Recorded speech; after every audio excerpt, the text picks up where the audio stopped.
నమస్తే, welcome to స్వతంత్ర. నేను మురళి. ముందుగా హెడ్లైన్స్ చూద్దాం.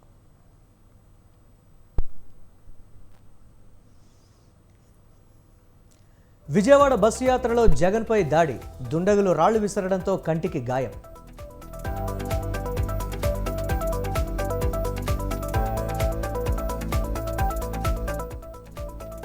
మోసం చేసేందుకు చంద్రబాబు మళ్లీ వస్తున్నారు, ఓటు వేసేటప్పుడు అప్రమత్తంగా ఉండాలన్న జగన్.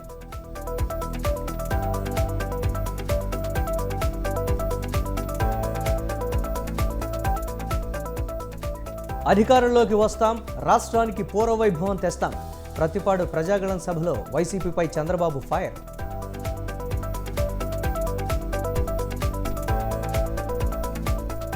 ప్రలోభాలతో హస్తం, దర్యాప్తు సంస్థలతో బీజేపీ బెదిరింపు. జాతీయ పార్టీలపై చేవెళ్ల సభలో కేసీఆర్ ధ్వజం.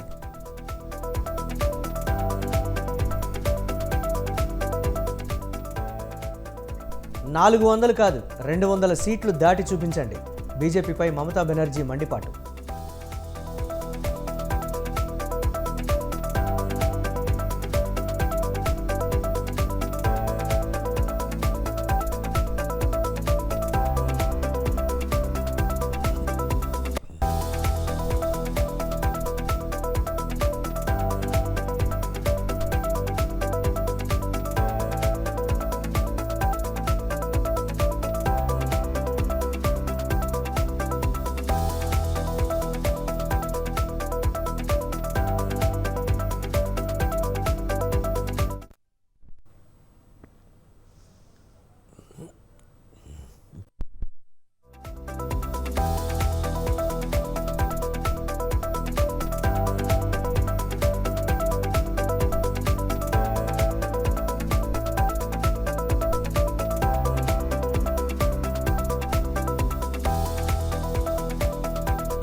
ముఖ్యమంత్రి వైఎస్ జగన్మోహన్ రెడ్డిపై రాయితో దాడికి పాల్పడ్డాడు ఓ ఆగంతకుడు.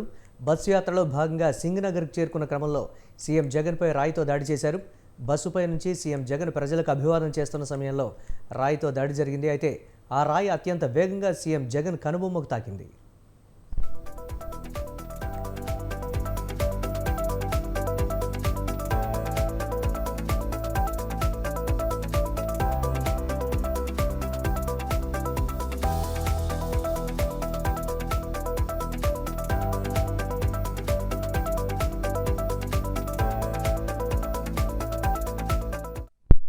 సీఎం జగన్పై క్యాట్ బాల్తో దాడి చేసినట్లు అనుమానం వ్యక్తం చేస్తున్నారు. రాయి తగలడంతో సీఎం జగన్ ఎడమ కంటికి కనుబొమ్మపై గాయమైంది. సీఎం జగన్ పక్కనే ఉన్న ఎమ్మెల్యే వెల్లంపల్లి ఎడమ కంటికి సైతం గాయమైంది.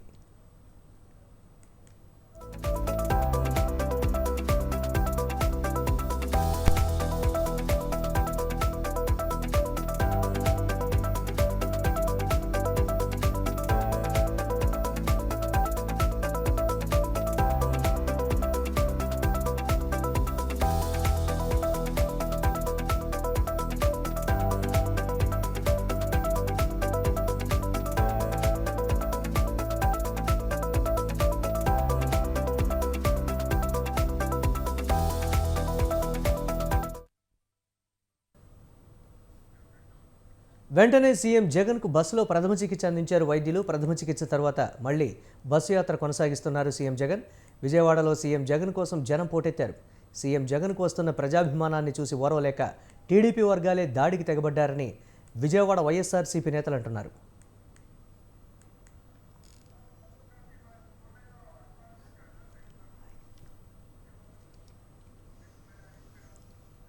ఇదే అంశానికి సంబంధించి స్పందించడానికి టీడీపీ రాష్ట్ర అధికార ప్రతినిధి సయ్యద్ రఫీ గారు ఫోన్ లైన్లో సిద్ధంగా ఉన్నారు. రఫీ గారు నమస్తే అండి. ముఖ్యమంత్రి జగన్మోహన్ రెడ్డి మీద జరిగినటువంటి దాడికి సంబంధించి దాడికి సంబంధించి టీడీపీ వర్గాలే ఈ దాడి చేశారు అని వైసీపీ నేతలందరూ కూడా చెప్తున్నటువంటి పరిస్థితి ఉంది. ఏం చెప్తారు మీరు? అంటే టీడీపీ వర్గాలే దాడి చేశారు అని చెప్పి ఎలా చెప్తారు? ఏ ఆధారాలతో చెప్తారు? ఇప్పుడు దాడి చేయటం అనే దాన్ని ఎవరైనా ఖండిస్తారు. ప్రజాస్వామ్యంలో ఇది సరైనటువంటి విధానం కాదు. టీడీపీ వర్గాలు దాడి చేయించారంటే ఏంటి? జగన్మోహన్ రెడ్డిని కొట్టాలని చెప్పేసి టీడీపీ అనుకుంటుందా? అదే మాటకు వస్తే మరి నందిగాంలో చంద్రబాబు గారి మీద కరెంటు తీసి మరీ దాడి చేశారు. దాని మీద మేము కంప్లైంట్ ఇచ్చాము. అందరూ చూశారు. అది చంద్రబాబు గారి సెక్యూరిటీ ఆఫీసర్ మసూదన్కి తలకి గాయమైంది. ఇంతవరకు దాని మీద ఎటువంటి చర్యలు తీసుకోలేదు. జరుగుతూ ఉంటాయి ఇలాంటి సందర్భాలు. మరి అక్కడెక్కడో జగన్మోహన్ రెడ్డి మీద ఒక చెప్పు విసరటం జరిగింది. ఇంతవరకు ఎవరు వేశారో పట్టుకున్నారు పోలీసులు. చెట్లు నరకటం, పచ్చడి చెట్లు నరకటం, కరెంటు ఆపేయటం తప్పితే పోలీసులు ఏం చేస్తున్నారు? ఏం సెక్యూరిటీ చేస్తున్నారు? ఎందుకు కరెంటు పోయింది? జగన్ మీద దాడి జరుగుతున్నప్పుడు కరెంటు 2-3 సార్లు పోయిందంటారు. కరెంటు తీసిన వాళ్ళు ఎవరు అసలు? కరెంటు టీడీపీ వాళ్ళు తీస్తారా? ప్రభుత్వంలో ఉన్నటువంటి లైన్ మెన్లు తీస్తారా? ఎందుకు తీయవలసి వచ్చింది చెప్పండి మీరు. చూద్దాం. దానికి సంబంధించి రఫీ గారు, దానికి సంబంధించి విచారణ కూడా జరుపుతున్నాం. ప్రాథమికంగా అయితే ఇప్పటి వరకు కూడా ఎటువంటి ఆధారాలు అయితే దొరకలేదు అనేటువంటి అదే చెప్తున్నారు పోలీసులు అయితే ఎవరు ఆగంతకులని చెప్తున్నారు. కానీ రఫీ గారు ప్లీజ్ రఫీ గారు రైట్ అండి, రైట్, థ్యాంక్ యూ స్పందించినందుకు. రైట్ అండి.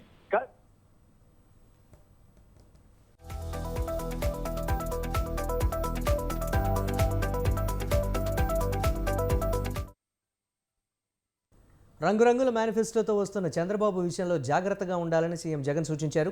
ఓటు వేసేటప్పుడు అప్రమత్తంగా లేకుంటే మళ్లీ మోసపోతామని అన్నారు. సూపర్ 6, 7 అంటూ వస్తున్న చంద్రబాబు గతంలో చేసిన అన్యాయాన్ని గుర్తు చేసుకోవాలని చెప్పారు. 2014 మేనిఫెస్టోలో ఇచ్చిన హామీలను చంద్రబాబు 98% నెరవేర్చలేదన్నారు.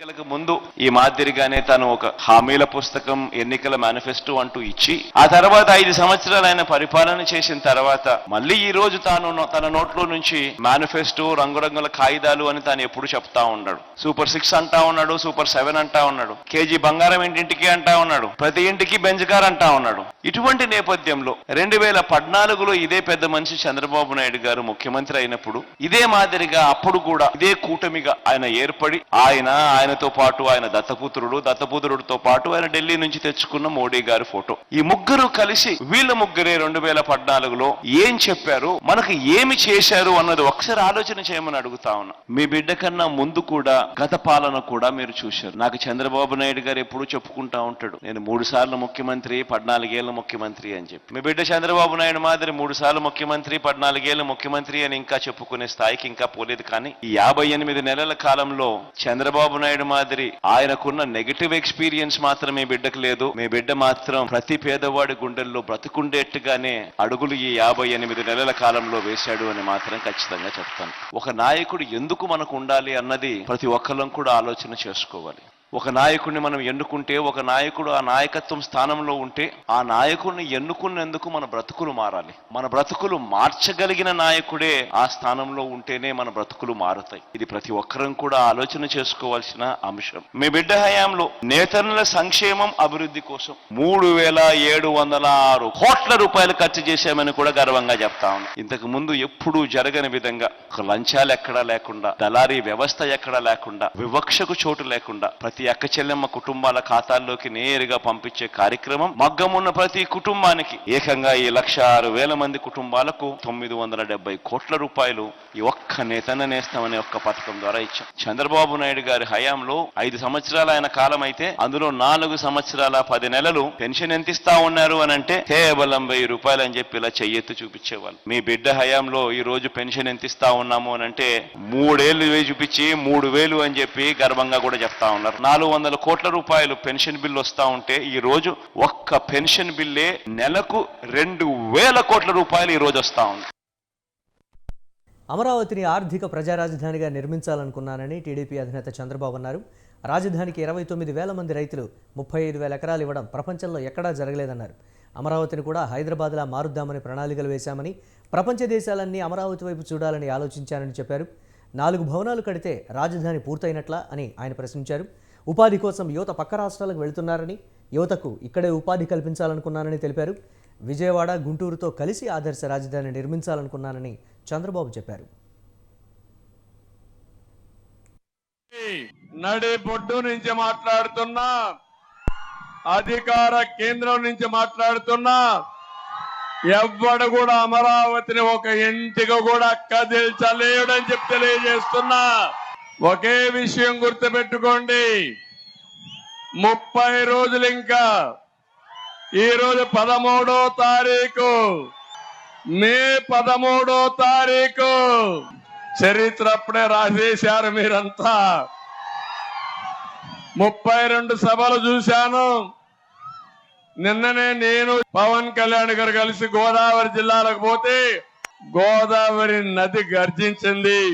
ప్రజల యొక్క అభిమానం చూశాం. ఒక్క సీటు కూడా వీళ్ళకి బోణి అయ్యే పరిస్థితి లేదంటే అది ఈరోజు వైఎస్ఆర్ కాంగ్రెస్ పార్టీ పరిస్థితి. ఈ రాష్ట్రాన్ని కాపాడుకోవాలి, ప్రజలు గెలవాలి, జగన్ పోవాలి. జగనాసుర వధ,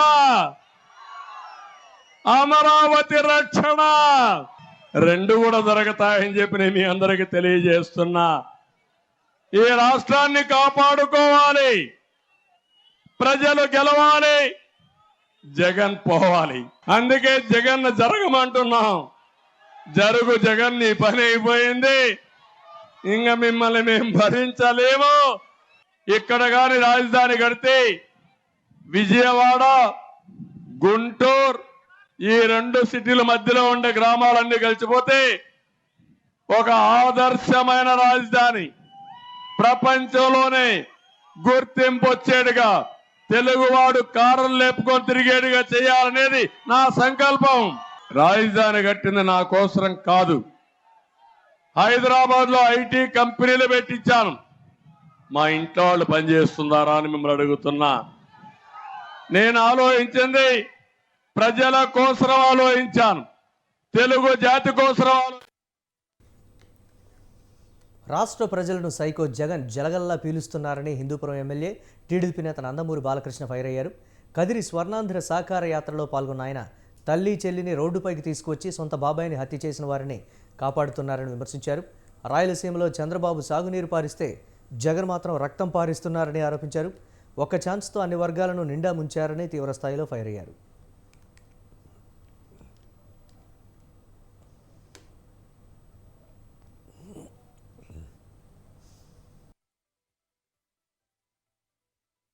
నేను ఒక్కడే అన్నాడు. మరి ఒక్కడే అంటూ మరి తన తల్లిని చెల్లిని ఇంటి నుంచి తరిమేశాడు. తన బాబాయిని చంపిన నిందితుల్ని కాపాడుతూ తన చెల్లికి ద్రోహం చేశాడు ఈ జగన్. గుర్తుపెట్టుకోండి మీరు. చాలా మంది సలహాదారులు పెట్టుకున్నాడు, సుమారుగా 100 మందిని పెట్టుకున్నాడు. అందరికి జీతాలు ఇస్తున్నాడు, ఒక్కడి సలహా కూడా తీసుకోడు. చుట్టూ దుష్టత చూసాం. వాళ్ళ పేర్లు వద్దండి మనకి. ఆ పాపం మనం కట్టుకోకూడదు. ఎవరి మాట వినడు. జనం ధనాన్ని నీళ్లప్రాయంగా అప్పులు చేసి మరి మీరు గుర్తుపెట్టుకోండి. ABCDE ఏదైతే ఈ బీసీ వర్గీకరణ ఉందో ముస్లిం సోదరి మనందరికీ చెప్తున్నాను, మీరందరూ ఈ కింద వస్తారు. వర్గీకరణ కింద వీళ్ళు ప్రచారం చేస్తున్నారు, మిమ్మల్ని ఈ నుంచి తీసేస్తారని నేను ఈ సభాముఖంగా చెప్తున్నాను. అటువంటిది జరగనివ్వమని, అది జరిగేది కాదని జరపమని మీ అందరికీ నేను తెలియజేసుకుంటున్నాను. ఎన్నికల వేళ ఏపీలో రాజకీయాలు వేసవిని మించి కాకరేపుతున్నాయి. మాజీ మంత్రి వివేకానంద హత్య చుట్టూ తిరుగుతూ ఉన్నాయి. సీఎం జగన్, అవినాష్ రెడ్డి టార్గెట్గా తమ తోబుట్టువులు విమర్శనాస్త్రాలు సంధిస్తున్నారు. దీంతో రంగంలోకి దిగారు జగన్ మేనత్త విమలమ్మ. కుటుంబ పరువు రోడ్డుకి ఈరుస్తున్నారు. ఇకనైనా నోరు మూసుకోండి అంటూ వార్నింగ్ ఇచ్చారు. దీంతో షర్మిల, విమలమ్మ మధ్య మాటల తూటాలు పేలుతున్నాయి.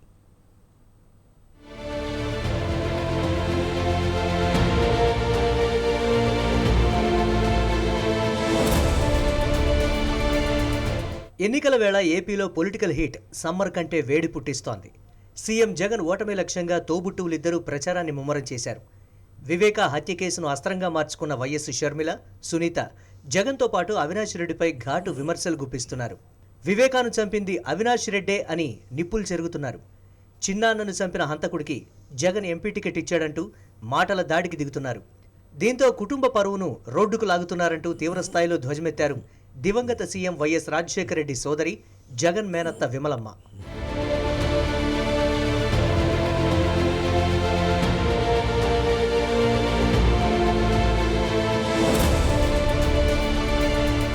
వైఎస్ కుటుంబంలో ఆడబిడ్డలైన షర్మిల, సునీతలిద్దరూ వ్యక్తిగతంగా కక్ష పెంచుకున్నారని, ఇష్టానుసారంగా ఆరోపణలు చేస్తూ అన్యాయంగా మాట్లాడుతున్నారని మండిపడ్డారు విమలమ్మ.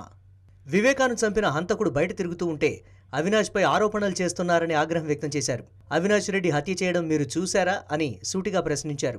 ఏ సంబంధం లేని జగన్ కూడా ఇందులోకి లాగుతున్నారంటూ ఆవేదన వ్యక్తం చేశారు. వైఎస్ కుటుంబ సభ్యులెవరూ వారికి సపోర్ట్ చేయడం లేదన్న విమలమ్మ ఇప్పటికైనా ఇద్దరూ నోరు మూసుకోండని హెచ్చరించారు. జగన్ శత్రువులంతా షర్మిల చుట్టూ చేరారని ఆరోపించారు విమలమ్మ. వైసీపీ పాలనలో సంక్షేమ పథకాలు అందుతున్నాయని, ప్రజలు సంతోషంగా ఉండటం కనిపించడం లేదా అని నిలదీశారు. ప్రజలపై ప్రేముంటే జగన్ ప్రభుత్వాన్ని పడగొట్టే కుట్ర చేస్తారా అని ఫైర్ అయ్యారు. అక్కడ మా షర్మిలమ్మ కొంగు పట్టుకొని ఓట్స్ అడుగుతుందండి. ఈ పాలిటిక్స్లో సెంటిమెంటు ఈ కొంగులు పట్టుకొని అడగడం వల్ల గెలవగలిగితే మరి లీడర్షిప్ క్వాలిటీ ఎక్కడుందండి? అక్కడ మాటకు ముందు వైఎస్ రాజశేఖర రెడ్డి కుమార్తెనో అంటుంది. రాజశేఖర రెడ్డి అన్న ఉంటే కన్నా ఇలాగ చేసేవాడా? ఒక లీడర్కు ఉండాల్సిన లక్షణాలు ఏమున్నాయండి? అనవసరంగా అవినాష్ ని దినమంతా హత్య చేసినోడు అని చూసినారా వాళ్ళు హత్య చేసినట్లు? ఎవరు వాళ్ళకి ప్రూఫ్ చూపించారండి? ఎవరైతే హత్య చేశాడో వాడేమో బయట తిరుగుతున్నాడు. వాడు చెప్పిన మాటలు నమ్మి వీళ్ళు డిసైడ్ చేసేస్తారా? వాళ్ళేనా డిసైడ్ చేసేవాళ్ళు? మరి జడ్జిలు, కోర్టులు ఎందుకండి? ఆ చిన్న పిల్లోడు వీళ్ళకంటే 10 ఏళ్ళు చిన్నోడు. అటువంటి వాడిని జీవితం అంతా నాశనం చేస్తున్నారు ఈ ఆడపిల్లలు ఇద్దరు. కొంచెమన్నా ఎంపతి ఉండాలండి. వాళ్ళలాంటి పిల్లోడే కదా, మా ఇంట్లో పిల్లోడే అబ్బాయి కూడా. మరి వాళ్లకు పిల్లలు ఉన్నారు, వాళ్ళ జీవితం అంతా ఎంత పాడు చేస్తున్నదో ఒకసారి షర్మిలమ్మ గాని, సునీతమ్మ గాని ఆలోచిస్తే వాళ్ళకి అర్థమవుతుంది. ఇక మరోపక్క మేనత్త విమలారెడ్డిపై తీవ్రస్థాయిలో నిప్పులు చెరిగారు ఏపీ కాంగ్రెస్ అధ్యక్షురాలు వైఎస్ షర్మిల. మేనత్తకు వయసు మీద పడింది కాబట్టి సీఎం జగన్ వైపు మాట్లాడుతున్నారని, అసలే ఎండాకాలం కాబట్టి ఆయనకు అనుకూలంగా మాట్లాడి ఉండొచ్చని వ్యంగ్యాస్త్రాలు సంధించారు. విమలమ్మ కొడుక్కు జగన్ పనులిచ్చారని, అందుకే జగన్ వైపు నుంచి మాట్లాడుతున్నారని ఆరోపించారు. చనిపోయింది తన సొంత అన్న అనే విషయాన్ని కూడా మర్చిపోయారని మండిపడ్డారు. అన్ని ఆధారాలతోనే తాము ఇలా మాట్లాడుతున్నామని చెప్పుకొచ్చారు. సిబిఐ ఆధారాల ప్రకారం వివేక హత్యలో అవినాష్ ప్రమేయం ఉందని నమ్ముతున్నామన్నారు.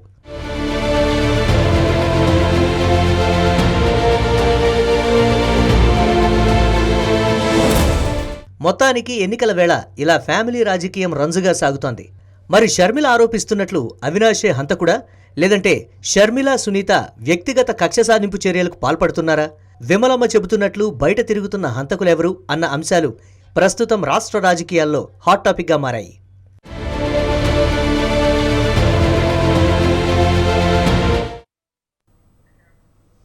ప్రజలను మోసం చేయడంలో చంద్రబాబు దిట్ట అని మంత్రి ధర్మాన ప్రసాదరావు అన్నారు. శ్రీకాకుళం నగరంలోని ఆర్ట్స్ కళాశాల మైదానంలో క్రీడాకారులతో ఆత్మీయ సమావేశంలో పాల్గొన్న ఆయన రాజధానిపై టీడీపీ స్టాండ్ ఏదో చెప్పగలరా అని ప్రశ్నించారు. మరో 3 నెలల్లో వైసీపీ ప్రభుత్వం ఏర్పడిన తర్వాత మొట్టమొదటిగా విశాఖ రాజధానిపైనే దృష్టి సారిస్తామని తెలిపారు. కోడి రామ్మూర్తి స్టేడియాన్ని కూల్చేసింది టీడీపీ కాదా అని ప్రశ్నించారు. చంద్రబాబుకు ఎన్నికల యావ తప్ప ప్రజా సంక్షేమం పట్టదని చెప్పారు. హైదరాబాద్లో నివాసం ఉంటున్న చంద్రబాబు, పవన్ కళ్యాణ్లు ఏపీలో పరిస్థితుల గురించి మాట్లాడుతూ ఉంటే హాస్యాస్పదంగా ఉందన్నారు మంత్రి ధర్మాన. ఉద్దానానికి నీరు తీసుకెళ్ళాము. ఉద్దానానికి నీరు తీసుకెళ్ళండి ఎంత అవసరం చెప్పండి. ప్రతి నాయకుడు వచ్చి చూసి వెళ్ళాడు. చంద్రబాబు 14 సంవత్సరాలు ముఖ్యమంత్రి, అనేక సార్లు చూసావు కదా నువ్వు. కేవలం గ్రౌండ్ వాటర్ వల్లనే కిడ్నీస్ ఫెయిల్ అయిపోతున్నాయి. ఆ కుటుంబాలు జీవోత్సవాలాగా అయిపోతున్నారు. వాళ్ళ పేదరికం, వాళ్ళ పద్ధతి, వాళ్ళ ఆరోగ్యం, వాళ్ళ నిస్సహాయ స్థితిని నువ్వు చూసావు కదా. ఏం అటెంప్ట్ చేసావు నువ్వు చెప్పు. నువ్వు పెద్ద ముఖ్యమంత్రి, పెద్ద సీనియర్ అని చెప్తావు. ఏం అటెంప్ట్ చేస్తావు? పైగా నీకు శ్రీకాకుళం జిల్లా ఎంత ఉండాలి నీకు ప్రిఫరెన్స్ లో? 100% సీట్లు గెలిపించినటువంటి సందర్భాల్లో ఉన్నాయి మీ పార్టీకి. ఈ చిన్న విషయం అని అంటారా మీరు? బాధ్యత లేని ప్రభుత్వాలు అయితే ఇలా చేస్తాయా? బాధ్యత ఉన్నాడు అని అనుకుంటున్నాడు, ఏం చేశాడో చెప్పమనండి. ఇతను 5 సంవత్సరాలు ఉన్నాడు, అతను 14 సంవత్సరాలు ఏం చేశాడో చెప్పమనండి. చంద్రబాబు నాయుడు ఈ జిల్లాలో చేసినటువంటి ఒక ఇన్స్టిట్యూట్ చూపించమనండి. 23 ఇన్స్టిట్యూట్లు ఇస్తే ఒక్కటి కూడా ఇవ్వలేదని. అన్యాయం కదా ఇది. నష్టపోయినటువంటి రాష్ట్రానికి కేంద్ర ప్రభుత్వం 23 సంస్థలు నేషనల్ ఇన్స్టిట్యూట్లు ఇస్తే నువ్వు ఒక్క సంస్థ కూడా శ్రీకాకుళంలో పెట్టకపోతే మూగజీవాలలాగా ఇక్కడ ఉన్నటువంటి టీడీపీ నాయకులందరూ నోరు మూసుకొని ఊరుకొని ఈరోజు పెద్ద నాయకులు అనుకుని అభివృద్ధి చేస్తాం అనుకుని మళ్ళీ మీకు ఓట్లు అడుగుతూ ఉంటే అవి మీరు నమ్ముతూ ఉంటే ఎలాగంటాను నేను. నుంచి ఉద్దానానికి నీరు తీసుకెళ్ళాము. ఉద్దానానికి నీరు తీసుకెళ్ళండి ఎంత అవసరం చెప్పండి. ప్రతి నాయకుడు వచ్చి చూసి వెళ్ళాడు. చంద్రబాబు 14 సంవత్సరాలు ముఖ్యమంత్రి, అనేక సార్లు చూసావు కదా నువ్వు. ప్రజలు మౌనంగా ఉంటే సమస్యలు పరిష్కారం కావని, పోరాడి సాధించుకోవాలని బీఆర్ఎస్ అధినేత కేసీఆర్ పిలుపునిచ్చారు. లోక్సభ ఎన్నికల ప్రచారంలో భాగంగా చేవెళ్లలో నిర్వహించిన ప్రజాశీర్వాద సభలో మాట్లాడుతూ ప్రలోభాలతో కాంగ్రెస్ అధికారంలోకి వచ్చిందన్నారు. 4 నెలల్లోనే రాష్ట్రం కుదేలైందన్నారు. తమ ప్రభుత్వం దిగిపోగానే కరెంటు, సాగునీరు, తాగునీరు లేకుండా పోయాయన్నారు. కాంగ్రెస్ ఇచ్చిన వాగ్దానాలు నెరవేరాలంటే బీఆర్ఎస్ను గెలిపించాలని, బలమైన ప్రతిపక్షం ఉంటేనే ప్రభుత్వ వాగ్దానాలు నెరవేరుతాయని అన్నారు. ఈ మధ్య ఎన్నికల్లో నేను చాలా సభలలో చెప్పినాను, ఓటు వేసే ముందే చాలా జాగ్రత్తగా ఆలోచించాలి, ఏమాత్రం దెబ్బ తగిలినా చాలా పెద్ద పొరపాటు అయిద్దని చెప్పినాను. సరే, ప్రజలలో కొంతమందికి కొన్ని రకాల ఆలోచనలు, కాంగ్రెస్ పార్టీ ఇచ్చినటువంటి అంతులేని హామీలు, ప్రలోభాలు, దానికి గురైన కొందరు కింది మీద చేస్తే ఈ రాష్ట్రంలో కాంగ్రెస్ ప్రభుత్వం వచ్చింది. 4 నెలలు గడిచి ఇప్పుడు 5వ నెల జరుగుతూ ఉంది. ఏ ఒక్క విషయంలో కూడా ఒక పాలసీ కానీ, వాళ్ళు చేసినటువంటి ఎన్నికల వాగ్దానాల మీద చిత్తశుద్ధితో కూడుకున్నటువంటి కార్యాచరణ కానీ ఎక్కడ కూడా కనపడతలేదు. వసతులు, వనరులు ఉన్న వాటిని వాడుకునే నైపుణ్యం కనపడతలేదు. 10 ఏళ్ల కింద మనం మర్చిపోయినటువంటి ఇబ్బందులు మళ్ళీ మన కళ్ళ ముందు కాపాడుతూ ఉన్నాయి. ఈ మధ్య ఎన్నికల్లో నేను చాలా సభలలో చెప్పినాను, ఓటు వేసే ముందే చాలా జాగ్రత్తగా ఆలోచించాలి, ఏమాత్రం దెబ్బ తగిలినా చాలా పెద్ద అధికార కాంగ్రెస్పై బీఆర్ఎస్ నేత హరీష్ రావు తీవ్ర విమర్శలు చేశారు. అబద్ధపు హామీలతో రాష్ట్ర ప్రజలను కాంగ్రెస్ మోసం చేసిందన్నారు. 100 రోజుల్లో ఉద్ధరిస్తారని ఓటేస్తే 4 నెలల్లోనే ఉద్దర మాటలని తేలిపోయిందన్నారు. రేవంత్ రెడ్డి అసెంబ్లీ ఎన్నికలకు ముందు 6 గ్యారంటీలంటూ ఊదరగొట్టారని విమర్శించారు. కాంగ్రెస్ పార్టీ నవ్వుల పాలైందన్నారు. ఎన్నికల ముందు ఆ గ్యారంటీలను ఊదరగొట్టిండు. బాండ్ పేపర్లు వంచిండు కొడుకులు, నోటరీ డాక్యుమెంట్లు వంచిండ్రు, అసెంబ్లీలో చట్టబద్ధ చేస్తాము అన్నారు. ఇది రేవంత్ రెడ్డి మాట కాదు, ఇది రాహుల్ గాంధీ ఇచ్చిన హామీ అని నమ్మబలికిండ్రు. ఈ కాంగ్రెస్ లకు నమ్మి ఓట్లేస్తే 4 నెలలనే అభాసు పాలైపోయింది, నవ్వుల పాలైపోయింది కాంగ్రెస్ పార్టీ. ఒక్క చేసినారే, రైతులకు మోసం, నిరుద్యోగ యువతకు మోసం, మహిళలకు మోసం, విద్యార్థులకు మోసం, పేదలకు మోసం, అందరి మోసం చేసింది కాంగ్రెస్ పార్టీ. ఎవరికన్నా వీళ్ళు 100 రోజుల్లో ఉద్ధరిస్తారని ఓట్లేస్తే వీళ్ళ అన్ని ఉద్దర మాటలని తెలిపోయింది. వీళ్ళు ఉద్ధరించుడు కాదు, కాంగ్రెస్ అన్ని ఉద్దర మాటలు అని చెప్పి ఇలా 4 నెలల్లోనే తెలంగాణ ప్రజలకు అర్థమైపోయింది. ఇవాళ ఏమంటాడు, జిల్లాలట ఎక్కువైనాయట. అరే సంగారెడ్డి జిల్లా చేసింది కేసీఆర్ కాదా? జిల్లాగా నామ్తా మెరక్. కానీ కేసీఆర్ గారు వచ్చినాక ఈ సంగారెడ్డిని జిల్లా చేసి ఈ ప్రజల ఆకాంక్షని నెరవేర్చిండు కేసీఆర్. ప్రత్యర్థి పార్టీల వైఫల్యాలను ఎండగట్టాలని కమలనాథులు డిసైడ్ అయ్యారు. గత బీఆర్ఎస్ పాలనలో అవినీతి, కుంభకోణాలను ప్రస్తుత అధికార కాంగ్రెస్ పార్టీ 100 రోజుల పాలనా లోపాలను ప్రజల్లోకి తీసుకువెళ్లాలని రాష్ట్ర బీజేపీ నేతలు నిర్ణయించారు. ఈ మేరకు ప్రణాళికలు సిద్ధం చేసి ప్రజాక్షేత్రంలోకి వెళ్లడానికి సమాయత్తమయ్యారు.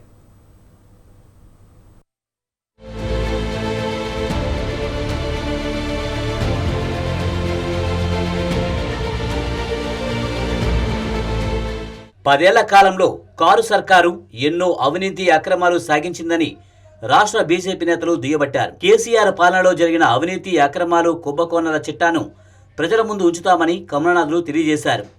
ఇక 100 రోజుల కాంగ్రెస్ పాలనలో సైతం ఎన్నో మోసాలు జరిగాయని, వీటన్నిటినీ ప్రజాక్షేత్రంలో పెడతామని ఇందుకు తమ పార్టీ ప్రత్యేక కార్యాచరణ రూపొందించిందని బీజేపీ నేతలు తెలిపారు.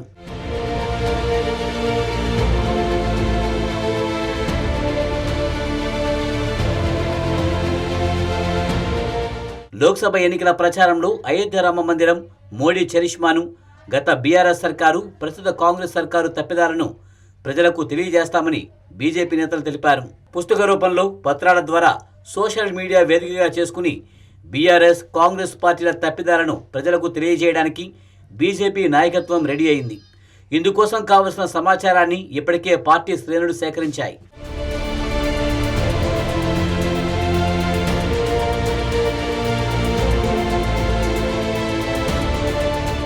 బీఆర్ఎస్కు సంబంధించి అంశాలను అసెంబ్లీ ఎన్నికల నుంచే ప్రజల్లోకి తీసుకువెళ్లడంలో తమ పార్టీ బీజేపీ సక్సెస్ అయిందని, అయితే తమకు అనుకూలంగా మలుచుకోవడంలో విజయం సాధించలేకపోయామని బీజేపీ నేతలు తెలిపారు. ఇది కాంగ్రెస్కు ప్లస్ అయిందన్నారు. అందుకే ఈసారి అలాంటి తప్పిదాలు జరగకుండా ప్లాన్ చేస్తున్నట్టు చెప్పారు. బీఆర్ఎస్కు సంబంధించి liquor scam, Kaleshwaram, phone tapping అంశాలు బీజేపీకి అస్త్రంగా మారనున్నాయి. గత ఎన్నికల్లో ఆ పార్టీకి చెందిన ఎందరో నేతల ఫోన్లు ట్యాప్ చేశారని ఎన్నికల కమిషన్కు, పోలీసు అధికారులకు బీజేపీ నేతలు ఫిర్యాదు చేశారు. దీనిపై విచారణకు ఆదేశించాలని డిమాండ్ చేస్తున్నారు. రాష్ట్ర ప్రభుత్వంపై సైతం ఇదే స్థాయిలో ఒత్తిడి తెస్తున్నారు. ఈ కేసును సిబిఐ విచారణకు ఆదేశించాలని డిమాండ్ చేస్తున్నారు. ఈ ఒక్క కేసు ఆధారంగా అటు బీఆర్ఎస్, ఇటు కాంగ్రెస్ను ఇరకాటంలో పెట్టాలని బీజేపీ నేతలు భావిస్తున్నారు. సిబిఐ విచారణ చేపట్టాలని డిమాండ్ చేస్తున్నారు. అలా కాని పక్షంలో బీఆర్ఎస్ను కాంగ్రెస్ కాపాడే ప్రయత్నం చేస్తుందని ప్రజల్లోకి తీసుకువెళ్లాలని బీజేపీ నేతలు ప్లాన్ చేస్తున్నారు. దీంతో పాటు కాళేశ్వరం ప్రాజెక్టులో భాగంగా బీఆర్ఎస్ చేసిన అవినీతి, ఇతర పథకాల్లో కమిషన్ల నుంచి మొదలు మేడిగడ్డ ప్రాజెక్టు కుంగిపోవడం వంటి అంశాలను ఎన్నికల ప్రచారంలో ప్రధాన అస్త్రాలుగా మలుచుకోవడానికి బీజేపీ నేతలు రెడీ అవుతున్నారు.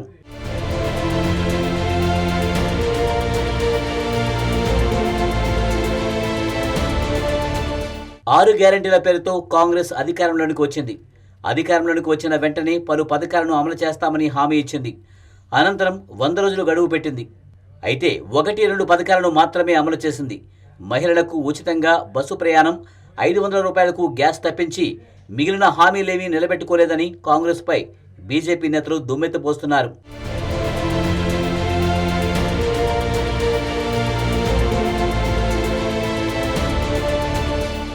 రైతులకు రుణమాఫీ, కౌలుదారులకు ఆర్థిక సహాయం, రైతు భరోసా, యువతులకు స్కూటీలు, మహిళలకు 2500 రూపాయల ఆర్థిక సాయం, ఉద్యోగాల భర్తీ, ఇలా ఎన్నో హామీలను కాంగ్రెస్ అమలు చేయడం లేదని ప్రజాక్షేత్రంలో చాటి చెప్పాలని కాషాయ దళాలు డిసైడ్ అయ్యాయి. ఈ అంశాలను ప్రజల్లోకి తీసుకువెళ్లి లోక్సభ ఎన్నికల్లో లబ్ధి పొందాలని బీజేపీ భావిస్తోంది. ప్రత్యేకించి మహిళా ఓటర్లపై దృష్టి సారించి ఆ ఓటు రాబట్టేలా ప్రయత్నాలు సాగిస్తున్నట్టు తెలుస్తోంది. తమకు దొరికిన ప్రతి అంశంలో కాంగ్రెస్, బీఆర్ఎస్ను ఇరుకున పెట్టాలని కమలనాథులు భావిస్తున్నట్టు తెలిసింది.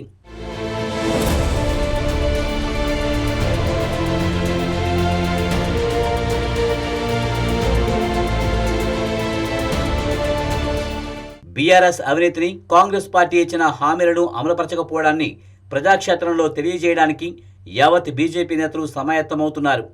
గల్లీ నాయకుల నుంచి ఢిల్లీ జాతీయ స్థాయి బీజేపీ నేతల వరకు అందరూ సభలు, సమావేశాలు నిర్వహించి ఈ విషయాలను ప్రజల్లోకి తీసుకువెళ్లాలని డిసైడ్ అయ్యారు. అయితే కాషాయ పార్టీ ఎంచుకున్న బీఆర్ఎస్ 10 ఏళ్ల ఫెయిల్యూర్స్, కాంగ్రెస్ 100 రోజుల వైఫల్యంపై పోరు లోక్సభ ఎన్నికల్లో కాషాయ పార్టీకి ఎంతవరకు అనుకూలిస్తాయో వేచి చూడాలి.